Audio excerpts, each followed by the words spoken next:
Can you spot the difference?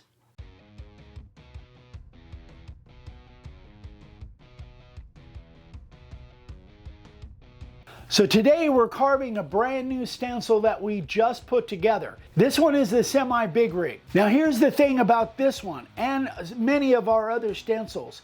If we cut every line when we're cutting the stencils, sometimes they would completely fall apart, especially on internal pieces. So a lot of times we can't connect all of the lines on the stencil. So then it becomes kind of your interpretation of what lines need to be connected. So on this one, we decided to carve it twice.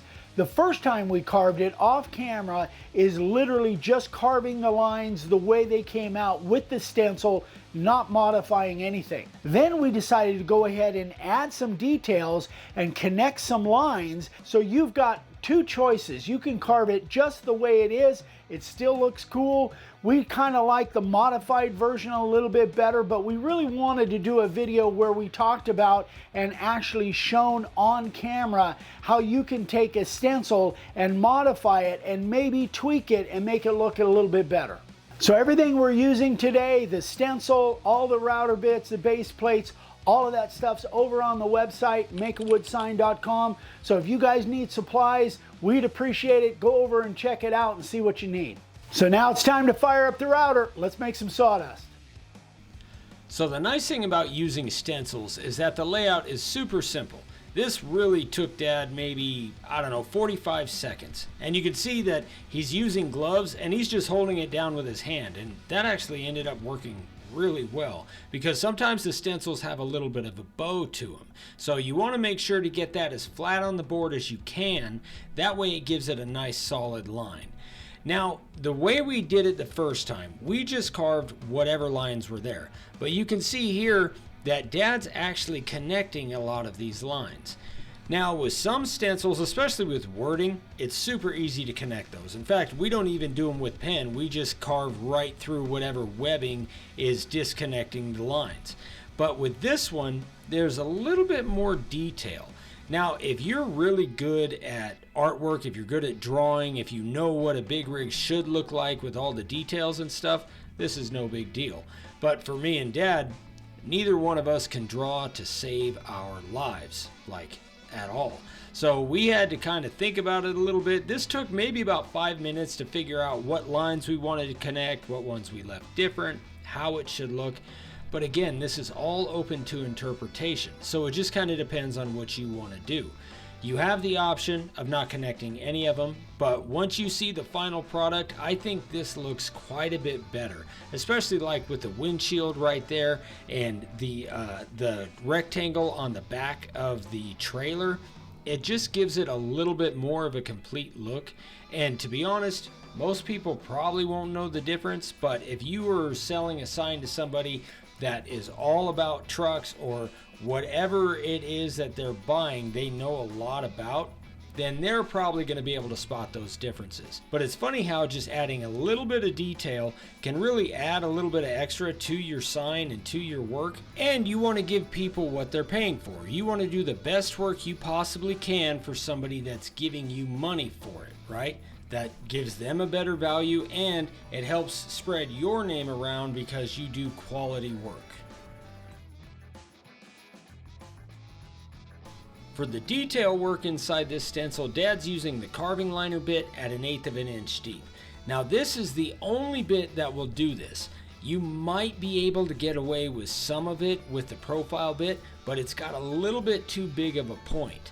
The carving liner bit is what I tell people to buy fourth. So if you had to put all of our router bits in kind of a ranking, the profiles first, the 60 degree and the 90 degree. Those three bits will do probably 75-80% of all your carving. The next bit you should get is the carving liner. And this is a great example why. There's a lot of lines on this that are close together. And if you have the profile bit and you're trying to do that, it's going to be too thick. You're going to get two lines that are going to end up as one big one. But the carving liner really helps you to get fine point carving. Now, something to remember is when you have multiple lines that are real close together, you can cheat it a little bit.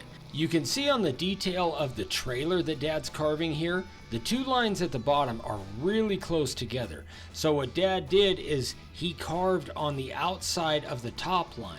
So actually towards the middle of the trailer just a little bit. So you can cheat it. And nobody's ever going to know, and honestly it doesn't look any different, but sometimes you get lines that are so close together that if you try to carve right directly where the black is, you're going to end up connecting lines that weren't supposed to be connected, and instead of being small detailed lines, it's going to be one big fat line. So you just want to be careful with that.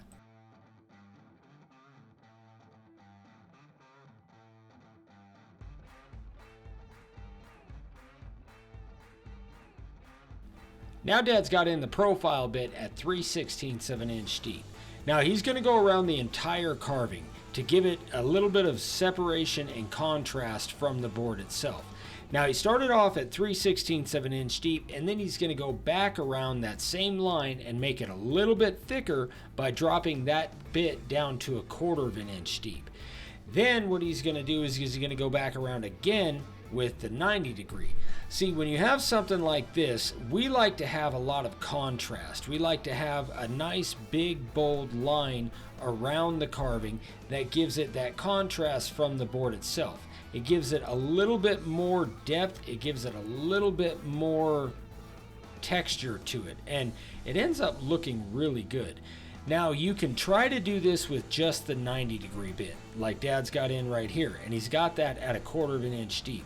But doing your first pass with the profile bit is going to help you a lot not to get too close to your carving. It's also going to help you get into the smaller, like 90 degree areas, like where the stack meets the top of the truck right there.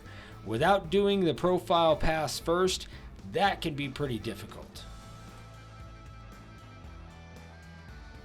And always be sure to brush out your carving with a nice stiff brush. That'll get any loose stuff or any stuff that's just barely hanging on out of there before you spray. Now people ask all the time, because this is actually cedar, but we use a lot of pine, especially lately.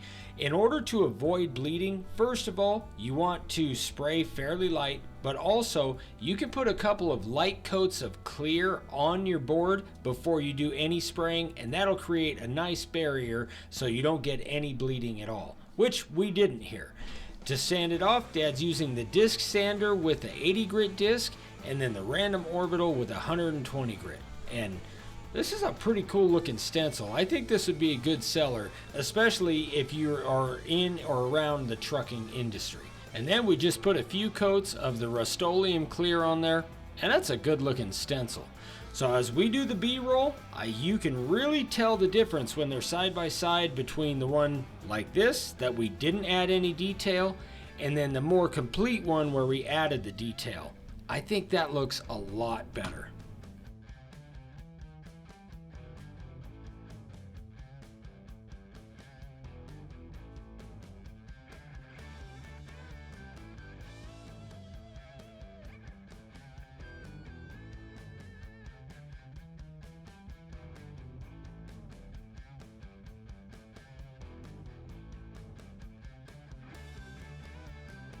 So there we go, guys. We got one stencil and two different versions. Now I think they both look good. I don't think there's any problem with either one. It's just the modified version has a little bit more detail, and again, I think there's probably more detail that could be put in there. If you guys know a lot about the way these things are designed, the actual big rig semis, if you know what's supposed to be what, you could probably add a lot more detail that I didn't add. So it all depends on your interpretation and the way you like it to look. So I hope this was helpful for you on not only this stencil, but other stencils that we have. If you have any questions, send me an email, eric@makeawoodsign.com. That's it for today, guys. Thanks for watching. We love you. We'll see you on the next one. Bye-bye.